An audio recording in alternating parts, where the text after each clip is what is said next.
আসসালামু আলাইকুম বন্ধুরা, আমি আকাশ আছি আপনাদের সাথে। Welcome to the tech bite. বন্ধুরা, স্যামসাং সবসময় তাদের ফ্ল্যাগশিপ ফোনের ফিচারগুলো তাদের এই সিরিজের মধ্যে দিয়ে থাকে। যেমন আমরা গ্যালাক্সি A7 এর মধ্যে 3টি ক্যামেরা দেখেছিলাম, গ্যালাক্সি A9 এর মধ্যে 4টি ক্যামেরা এবং তাদের নিউলি লঞ্চ গ্যালাক্সি 8s এর মধ্যে হোল যুক্ত ডিসপ্লে দেখেছিলাম। আর স্যামসাং এখন প্ল্যানিং করছে তাদের আরো একটি নতুন স্মার্টফোন বাজারে আনার। সেই স্মার্টফোনটির নাম হবে গ্যালাক্সি A10। এই ফোনটির মধ্যেও স্যামসাং একটি নতুন ফিচার ইন্ট্রোডিউস করবে, আর সেই ফিচারটি হচ্ছে ফোনটির মধ্যে ইন ডিসপ্লে ফিঙ্গারপ্রিন্ট স্ক্যানার দেওয়া হবে। বন্ধুরা, স্যামসাং কিন্তু এখনো তাদের কোনো স্মার্টফোনের মধ্যে ইন ডিসপ্লে ফিঙ্গারপ্রিন্ট স্ক্যানার দেয়নি।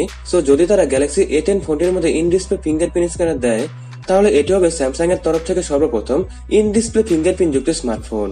এছাড়াও ফোনটির মধ্যে আরো কিছু ইন্টারেস্টিং ফিচার দেওয়া হবে, আর তাই আজকের ভিডিওতে আমরা এই ফোনটি নিয়ে সকল তথ্য জানবো। এর সাথে জানবো ফোনটির প্রাইস বাংলাদেশে কত হতে পারে এবং ফোনটিকে কবে নাগাদ লঞ্চ করা হতে পারে। সো বন্ধুরা, গ্যালাক্সি A10 সম্পর্কে সকল তথ্য জানতে হলে অবশ্যই পুরো ভিডিওটির সাথেই থাকুন। শুরুতে আমরা ফোনটির ডিজাইন নিয়ে কথা বলবো। বন্ধুরা, স্যামসাং সবসময় তাদের ফোনগুলোর ডিজাইন একই টাইপের করে থাকে, তাই গ্যালাক্সি A10 ফোনটির ডিজাইনের মধ্যে তেমন কোনো পার্থক্য করা হবে না।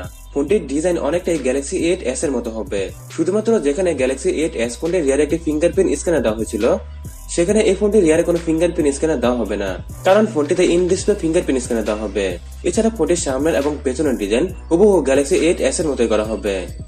ডিসপ্লের কথা বললে ফোনটিতে গ্যালাক্সি 8s এর মতো হোলযুক্ত ডিসপ্লে দেওয়া হবে, তবে যেখানে গ্যালাক্সি 8s ফোনটিতে আইপিএস ডিসপ্লে দেওয়া হয়েছিল, সেখানে গ্যালাক্সি A10 ফোনটিতে ইনফিনিটি ডিসপ্লে দেওয়া হবে। তবে স্যামসাং এর ফ্ল্যাগশিপ ফোনগুলোর মতো এই ফোনটির ডিসপ্লের কর্নার গুলো কার্ভ থাকবে না। হার্ডওয়্যারের কথা বললে ফোনটিতে 2018 সালের সেরা স্ন্যাপড্রাগন 845 এর প্রসেসর দেওয়া হবে, সাথে 6GB ও 8GB র্যামের সাপোর্ট থাকবে এবং ফোনটিতে অপারেটিং সিস্টেম হিসেবে অ্যান্ড্রয়েড 5 বেসড স্যামসাং এর নতুন One UI অপারেটিং সিস্টেম দেওয়া হবে। বন্ধুরা, পারফরমেন্সের দিক থেকে ফোনটি অনেক পাওয়ারফুল থাকবে, কারণ এর মধ্যে ফ্ল্যাগশিপ লেভেলের প্রসেসর দেওয়া হবে, যার কারণে ফোনটি দিয়ে আমরা যে কোনো ধরনের হেভি গেমস খুব সহজে খেলতে পারবো এবং মাল্টিটাস্কিং করার ক্ষেত্রে ফোনটিতে কোনো প্রকারের সমস্যাই হবে না। ক্যামেরার কথা হলে ফোনটির রিয়ারে 3টি ক্যামেরা দেওয়া হবে এবং ফ্রন্টে দেওয়া হবে 1টি ক্যামেরা। তবে ফোনটির ক্যামেরাগুলো কত মেগাপিক্সেলের হবে এই নিয়ে এখনো কোনো তথ্য পাওয়া যায়নি। আর যদি এখন প্রাইসিং এর কথা বলি, তাহলে গ্যালাক্সি 8s ফোনটির প্রাইস বাংলাদেশে 40 থেকে 50,000 টাকার মধ্যেই থাকবে, তাই গ্যালাক্সি A10 ফোনটির প্রাইস বাংলাদেশে 50 থেকে 60,000 টাকার মধ্যেই থাকবে। আর ফোনটিকে সামনে 2019 সালের জানুয়ারি মাসের মধ্যে লঞ্চ করা হয়ে যাবে। সো এখন দেখার বিষয় হচ্ছে স্যামসাং এর প্রথম ইন ডিসপ্লে ফিঙ্গারপ্রিন্ট স্ক্যানার কতটুকু ফাস্ট এবং অ্যাকুরেট হয়। আর একটি বিষয় হচ্ছে ফোনটির প্রাইসিং। যদি ফোনটিকে বাংলাদেশের বাজারে 40 থেকে 50,000 টাকার মধ্যে লঞ্চ করা হয়, তাহলে এটি স্যামসাং লাভারদের জন্য একটি বেস্ট ডিল হতে পারে। সো বন্ধুরা, গ্যালাক্সি A10 ফোনটি নিয়ে এ সকল কিছু ছিল আজকের ভিডিওতে। ফোনটি নিয়ে আপনাদের মতামত কি অবশ্যই আমাকে কমেন্ট বক্সে জানাবেন। আজকের মতো এখানেই বিদায় নিচ্ছি।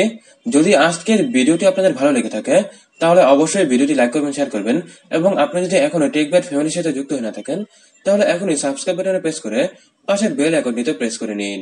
বন্ধুরা, অসংখ্য ধন্যবাদ ভিডিওটি দেখার জন্য। বাংলা দেখুন, বাংলায় শিখুন।